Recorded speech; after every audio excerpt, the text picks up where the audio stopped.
Welcome to Naresh Academy UPSC, APPSC, Group 1 and 2 Related Daily Current Affairs March 23, 2024 prelims practice and previous ప్రశ్నలు సమగ్ర విశ్లేషణ తెలుగులో question number 1 Arunachal ప్రదేశ్ను భారత భూభాగంగా గుర్తిస్తుంది మరియు వాస్తవ నియంత్రణ రేఖ అంతటా చొరబాట్లు లేదా ఆక్రమణలు సైనిక లేదా పౌరులు ప్రాదేశిక క్లెయిమ్లను ముందుకు తీసుకెళ్లే ఏకపక్ష ప్రయత్నాలను మేము తీవ్రంగా వ్యతిరేకిస్తున్నాము. ఏ దేశం ప్రకటించినది? సమాధానం: అమెరికా. ఇటీవల ప్రధాని మోదీ సేలా సొరంగ మార్గాన్ని ప్రారంభించారు. ఈ నేపథ్యంలో దీనిపై చైనా రక్షణ మంత్రిత్వ శాఖ అభ్యంతరం వ్యక్తం చేసింది. అరుణాచల్ ప్రదేశ్ను దక్షిణ టిబెట్గా అభివర్ణిస్తున్న జంగ్నన్ తమదేని సేలా సొరంగాన్ని భారత్ చట్టవిరుద్ధంగా స్థాపించిందంటూ చైనా రక్షణ శాఖ ప్రకటించింది. చైనా చేసిన ప్రకటన అసంబద్ధమైనదని, అరుణాచల్ ఎప్పటికీ భారత్లో భాగమేనని భారతదేశం స్పష్టం చేసింది. ఈ నేపథ్యంలో అరుణాచల్ భారత్లో అంతర్భాగంగా గుర్తిస్తున్నామని, చైనా సైన్యం లేదా పౌరులు వాస్తవాధీన రేఖ ఎల్ఏసి అవతల ఆక్రమణలకు పాల్పడటానికి ఎలాంటి ప్రయత్నాలు చేసినా దానిని తీవ్రంగా వ్యతిరేకిస్తామని అమెరికా తాజాగా ప్రకటించింది. అరుణాచల్ ప్రదేశ్ ఈశాన్య భారతదేశంలో ఉంది. అంతర్జాతీయంగా భూటాన్, టిబెట్, చైనా మరియు మయన్మార్ సరిహద్దులో ఉంది. భూటాన్తో సరిహద్దు 160 కిమీ 99 మైళ్లు, చైనా సరిహద్దు 1080 కిమీ 670 మైళ్లు మరియు మయన్మార్ సరిహద్దు 440 కిమీ 270 మైళ్లు. క్వశ్చన్ నంబర్ 2 భారత అంతరిక్ష పరిశోధనా సంస్థ ఇస్రో కర్ణాటకలోని చల్లకెరెలోని ఏరోనాటికల్ టెస్ట్ రేంజ్ ఎటిటార్ లో విజయవంతంగా ల్యాండ్ అయిన పునర్వినియోగ ప్రయోగ వాహనం ఆర్ఎల్వి పేరు ఏమిటి? 1 వార్బర్డ్, 2 సరస్వతి, 3 విమానం, 4 పుష్పక్. సరైన సమాధానం 4 పుష్పక్. సందర్భం: మార్చి 22, 2024న భారత అంతరిక్ష పరిశోధన సంస్థ ఇస్రో పునర్వినియోగ రాకెట్ పుష్పక విమాన్ రీయూసబుల్ లాంచ్ వెహికల్ ఆర్ఎల్వి పుష్పక్ స్వదేశీ స్పేస్ షట్టల్ ను కర్ణాటకలోని రక్షణ శాఖకు చెందిన చలకెరె రన్వే నుంచి విజయవంతంగా ప్రయోగించింది. Indian air force helicopter launch vehicle ని దాదాపు 4.5 కిలోమీటర్లు ఎత్తుకు తీసుకువెళ్లింది మరియు ముందుగా నిర్ణయించిన పారామితులను సాధించిన తర్వాత దానిని విడుదల చేసింది. ఈ మిషన్ పూర్తిగా పునర్వినియోగ ప్రయోగ వాహనం కోసం అవసరమైన సాంకేతిక పరిజ్ఞానాన్ని అభివృద్ధి చేయడానికి ఇస్రో యొక్క ప్రయత్నాలలో భాగం. ఇది అంతరిక్షంలోకి తక్కువ ఖర్చుతో యాక్సెస్ చేయగలదు. పుష్పక్ ఆర్ఎల్వి అనేది ఒక ఆల్ రాకెట్, పూర్తిగా పునర్వినియోగించదగిన single stage to orbit (STO) వాహనంగా రూపొందించబడింది. వివిధ అధునాతన సాంకేతిక ప్రదర్శనకారుల నుండి ప్రధాన అంశాలను కలుపుతుంది. పుష్పక్లో fuselage, nose cap, double delta రెక్కలు, ట్విన్ వర్టికల్ టెయిల్స్ మరియు ఎలివోన్స్ మరియు చుక్కాని వంటి యాక్టివ్ కంట్రోల్ సర్ఫేస్లు ఉన్నాయి. ఇస్రో పుష్పక్తో అంతరిక్ష వ్యర్థాలను తగ్గించాలని లక్ష్యంగా పెట్టుకుంది మరియు కక్షలో ఉన్న ఉపగ్రహాలకు ఇంధనం నింపడం లేదా పునర్నిర్మాణం కోసం ఉపగ్రహాలను తిరిగి పొందడం వంటి సామర్థ్యాలను ఊహించింది. ఆర్ఎల్వి ప్రయోగాల్లో ఇస్రోకు ఇది మూడోది. 6.5 మీటర్ల పొడవు, 1.75 టన్నుల బరువుండే పుష్పక్ను ఆకాశంలో ఓ ఐఏఎఫ్ హెలికాప్టర్ నుంచి భూమిపై నిర్దేశిత లక్ష్యం వైపు ప్రయోగిస్తారు. క్వశ్చన్ నంబర్ 3 భారతదేశంలో అతిపెద్ద మరియు మార్గదర్శక స్టార్టప్ ఈవెంట్గా గుర్తింపు పొందిన స్టార్టప్ మహాకుంభే నగరంలో నిర్వహించబడింది. 1 ముంబై, 2 ఢిల్లీ, 3 సూరత, 4 లక్నో. సరైన సమాధానం ఢిల్లీ. ప్రధానమంత్రి శ్రీ నరేంద్ర మోదీ మార్చ్ 20 న్యూ ఢిల్లీలోని భారత్ మండపంలో స్టార్టప్ మహాకుంభను ప్రారంభించారు. ఈ సందర్భంగా ప్రదర్శించిన ఎగ్జిబిషన్ను కూడా ఆయన తిలకించారు.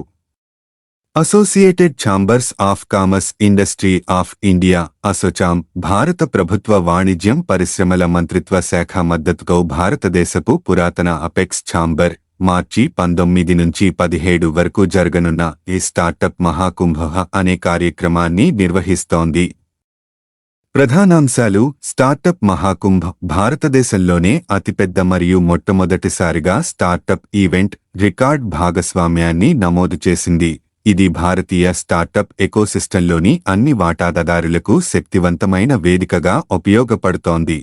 మెగా సంగమం 2000 స్టార్టప్లు, 1000 మంది పెట్టుబడిదారులు, 100 యూనికార్న్లు మరియు 300 ఇంక్యుబేటర్లు యాక్సెలరేటర్లను కలిగి ఉంది.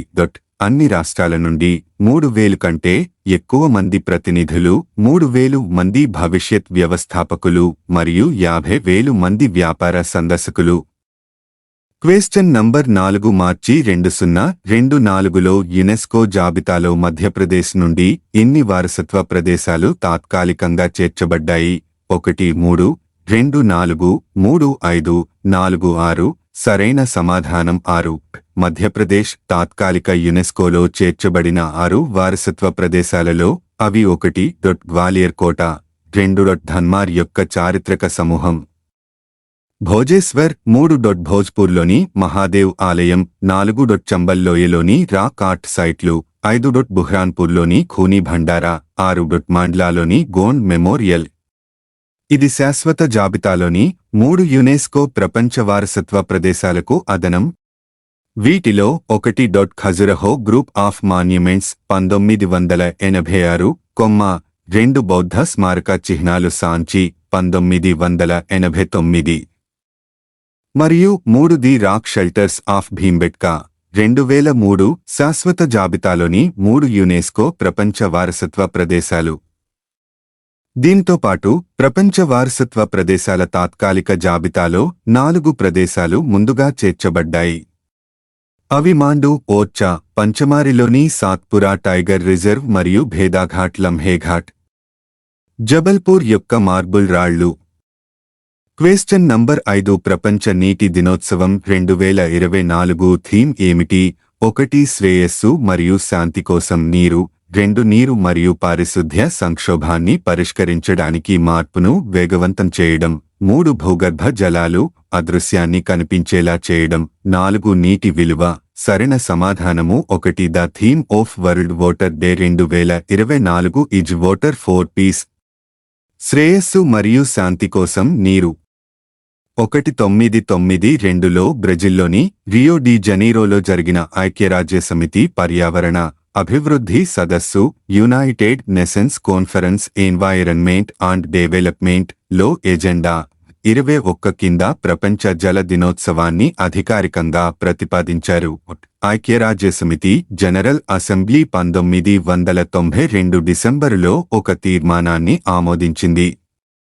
అప్పటి నుంచి ప్రపంచ దేశాలు ప్రతి సంవత్సరం మార్చి 22ను ప్రపంచ జల దినోత్సవంగా పాటిస్తున్నాయి. ప్రాముఖ్యత వరల్డ్ వాటర్ డే 2024 థీమ్ ఐక్యరాజ్యసమితి ఐరాస మంచి నీటి వనరుల సుస్థిర నిర్వహణపై అవగాహన కల్పించేందుకు ఈ రోజును జరుపుతుంది. ఈ రోజున నీరు, పారిశుద్ధ్యంపై ఐక్యరాజ్యసమితి ప్రధాన నివేదిక ప్రతి సంవత్సరం విడుదల అవుతుంది. సమృద్ధి, శాంతి కోసం నీరు, water for prosperity and peace. ఐక్యరాజ్యసమితి ప్రతిష్టాత్మక world water development report WWDR నివేదికపై 2024 ఎడిషన్ ఫోకస్ చేస్తుంది. థీమ్ ప్రతి సంవత్సరం మారుతుంది, కానీ సుస్థిరాభివృద్ధి 6 లక్ష్యాల SDGs గోల్స్ కు అనుగుణంగా స్వచ్ఛమైన నీరు, పారిశుద్ధ్యం, పరిశుభ్రతకు సంబంధించిన అంశాలపై ప్రధాన దృష్టి ఉంటుంది. క్వెశ్చన్ నంబర్ 6 హైతీలో చిక్కుకుపోయిన భారతీయులను తరలించడానికి ప్రారంభించిన ఆపరేషన్ పేరు ఏమిటి?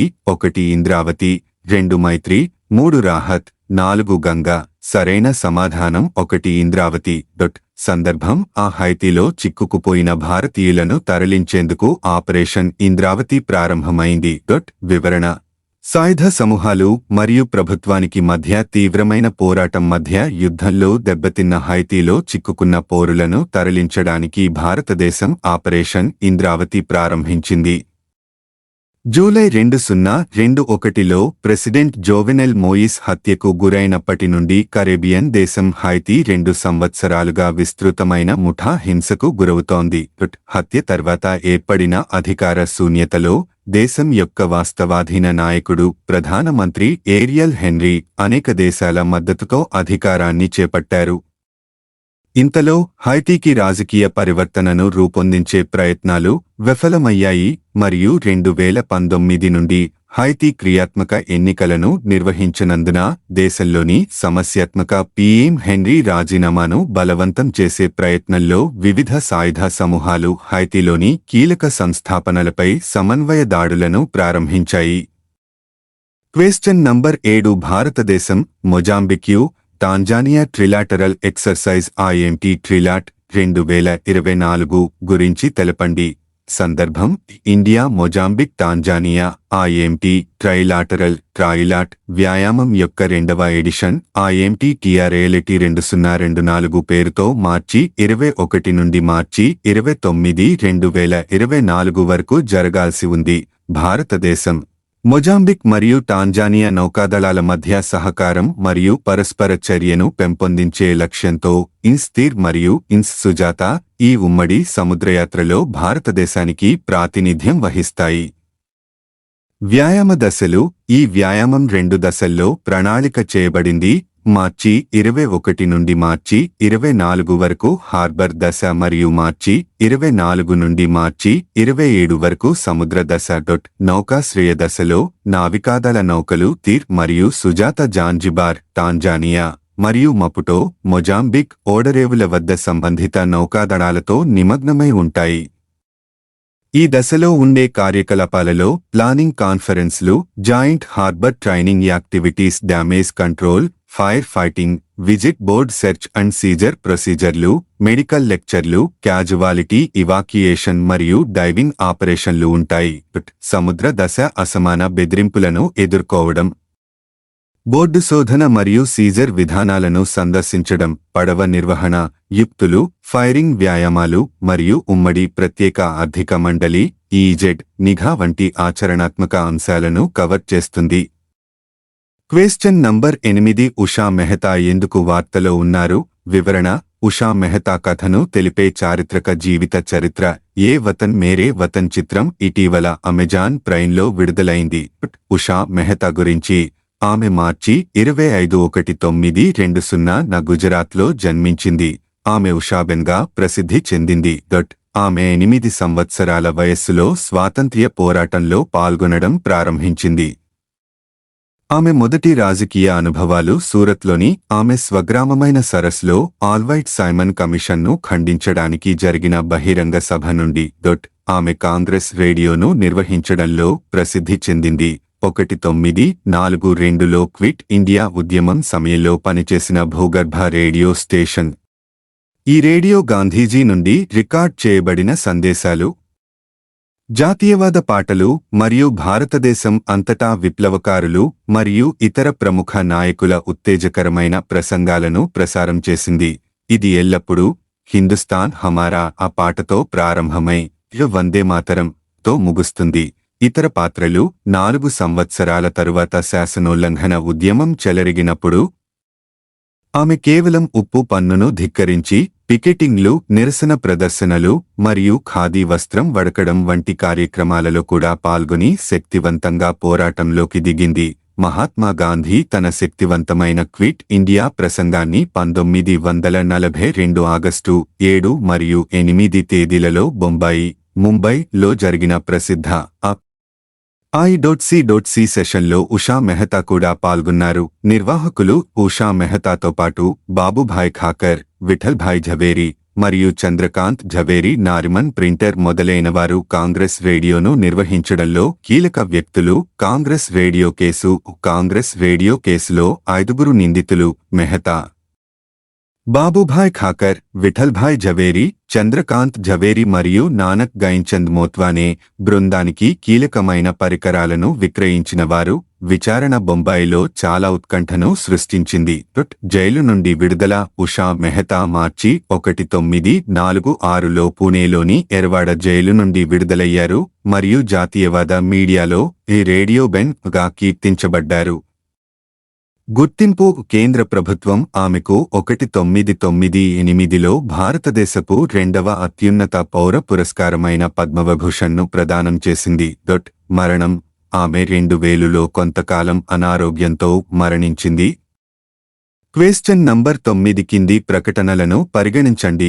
స్టేట్మెంట్ భారత రాజ్యాంగంలోని ఆర్టికల్ 16(4) ప్రకారం రూపొందించిన రిజర్వేషన్ విధానాలు పరిపాలనా సామర్థ్యం నిర్వహణ కోసం ఆర్టికల్ 335 ద్వారా పరిమితం చేయబడతాయని భారత సుప్రీంకోర్టు కొన్ని తీర్పులలో పేర్కొంది.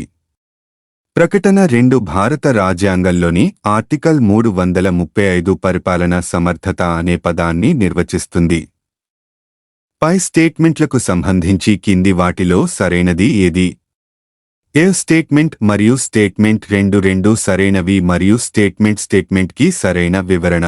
బి స్టేట్మెంట్ మరియు స్టేట్మెంట్ రెండు సరైనవి మరియు స్టేట్మెంట్ కి సరైన వివరణ కాదు. సి స్టేట్మెంట్ సరైనది కానీ స్టేట్మెంట్ తప్పు. డి స్టేట్మెంట్ తప్పు కానీ స్టేట్మెంట్ సరైనది.